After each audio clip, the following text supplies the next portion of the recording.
Hello, Greystone agents. Today we have Nadia and Angelina. Hi. We're going to be talking about the rental process. We're so excited that a lot of you are taking the leadership of helping us rent some of the properties, and we want to make that process even better for you. And we just want to talk in general about what has been successful, the things that you should do with the application process. So hopefully after you see this video, it's a little more clear how the whole process should be done. So we have a new sheet, right? This is the new sheet, right? Yes. So this is the new sheet. I don't know if has this been sent to all the agents, guys? Well, we actually have it in the description of the WhatsApp. So if you go to WhatsApp, on the bottom link, you can click on it and you'll get that. And that's on the rental agents WhatsApp. Yes. Mm-hmm. Okay, perfect. So I'm just gonna go over some of the requirements, and then if there's any feedback you guys want to provide. It says 2 copies of IDs, like driver's license, password. What happens if the person doesn't have a password?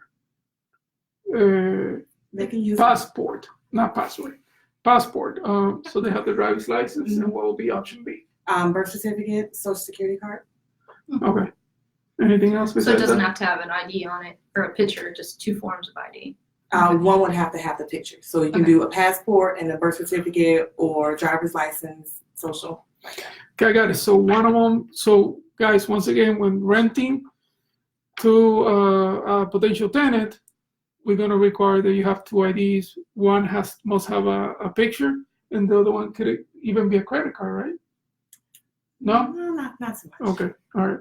So it could be. Give me some options, because give me all the options that you guys could think Birth of. certificate, social security That card. one is tough too. The birth certificate, sometimes people can't find it.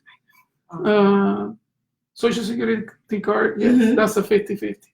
Mm-hmm. And they can get an ID even if they don't have a driver's license. They can go get just a regular ID. Oh, what about a voter's ID? A voter's registration, yeah, that can work as one of the forms. Okay. The So non-picture. voters registration, something with your picture in it, maybe even like a college ID, maybe perhaps will work as well. Proof of income via the most recent pay stub. So we're gonna require our tenants the last 2 pay stubs, right? And what if they're self-employed? What if they're self-employed? They would have to do bank Bank statements. statements. Okay. Bank statements. I had that question. So that's a good point. So the bank statements are only needed for self-employed people, okay?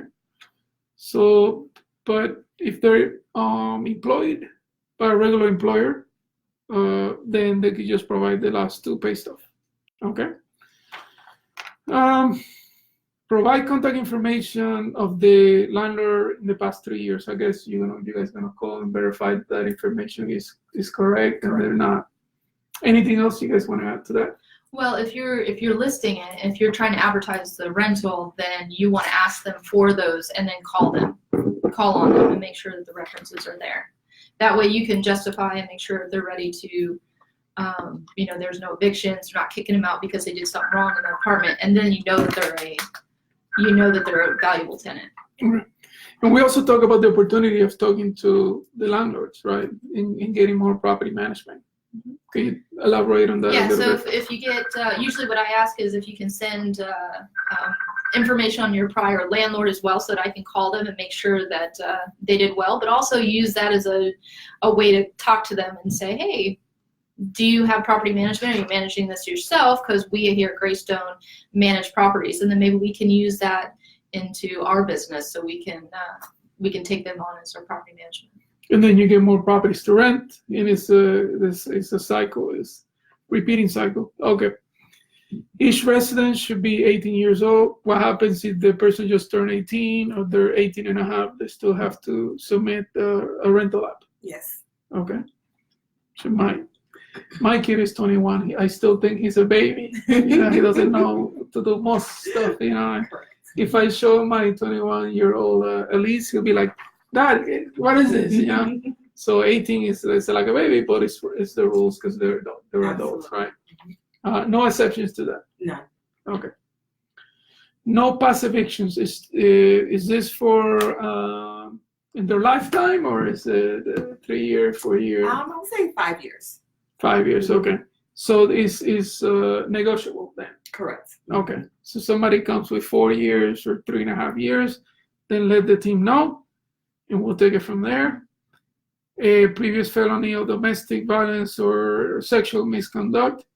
No exceptions. No exceptions to that. No aggressive breed pets. So no chihuahuas. You know how aggressive those I've seen chihuahuas them. are? All right. But mainly that's based on, to my understanding, that's based on insurance. So that's why we usually can't take that in, because the investor has to pay extra insurance for aggressive dogs. Give an example of some dogs. I mean, please check with the office. This is just some examples of Pit bulls, German shepherds, Rottweilers. But there is an exception to this if they are a service animal and they have the license and the prescription from the doctor. We can allow those breeds in. Interesting. Okay, that makes sense. Anything else we want to add to that? Okay. No landlords pending collections, of course. No pending collections on any utility companies. If there are any of them open, then they must be paid before the application is approved. Yeah. Right, the deposit credit score over X, Y, and Z, 1 month. So what is the more or less the credit score, the minimum credit score right now? 650. 650. Okay.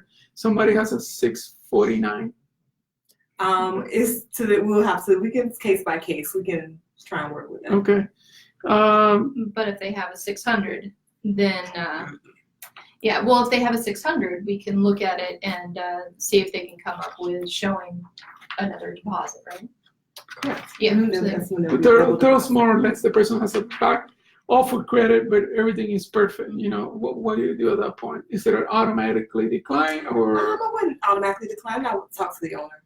Okay. See if that's something that they're willing to accept. Okay. Yeah, and it depends what's on the credit score too, because it could be just something.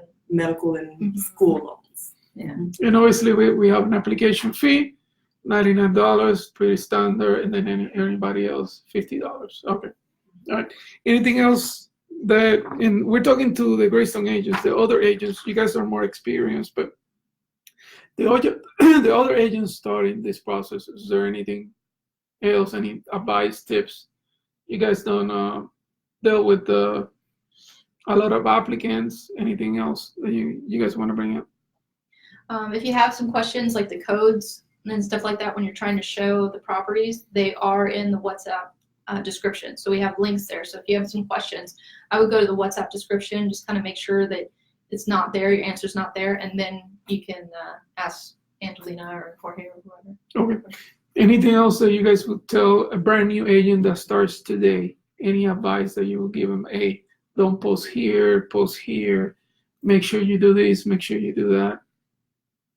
I would definitely try to make a template before you start posting, because that is a pain. Once you press send and it's out there, you're getting hit constantly. So if you have a template to reply and say yes, it's available, or no, it's not available, or whatever, just kind of make those templates for canned response. Also, one piece of advice too, because you're trying to grow your business page, is to send your potential tenants to your page for future properties. So therefore, I encourage the agents to post the rentals also on their business pages. Okay. Anything else, guys? There's gonna be a video pretty much for the new agent trying to rent properties, and I'm gonna make them watch this video. So with the purpose of lowering the workload to you guys, so they know what to do from the beginning. They're not calling you, calling Nadia. Anything else we could think of? Nope. And as more questions come up, we'll keep trying to change them in the WhatsApp. And they find the rental properties at greystonefl.com. You could click on the rental button and you can see all the properties. They get updated once a week. Sometimes a property shows there that it's active, but it's just been rented. So just make sure you confirm with the office. What else we want to say? The application link is there. There's some instructions of how to post the ads, the stuff, the requirements you got to put on there. Oh, the Section 8. I really Go ahead. with that as well. Uh-huh. The Section 8 that it's case by case on Section Okay. 8. Instead of telling everyone that we do accept Section 8, verify it. All right. So we'll say that Section 8 we maybe do 5% of the time. Not that we don't accept Section 8, it's that we get most of the time we get private pay that beats the Section 8 on speed and everything else. So that is available. I think we covered pretty much everything. Nothing else to wrap it up? No. Thank you, guys. This is Jorge with Grayson Investment Group, where you invest, we do the rest, and you have Nadia and you have Angelina, which are awesome team members here at Grayson that can help you rent your property. So if you're a landlord, because I told them that this wasn't live, but it's live to everyone. If you're a landlord looking to rent a property with us, let us know. This is the type of brainstorm sessions we do with our staff. And I wanted you guys to be a witness of it. Thank you. Appreciate it. Bye-bye. Bye.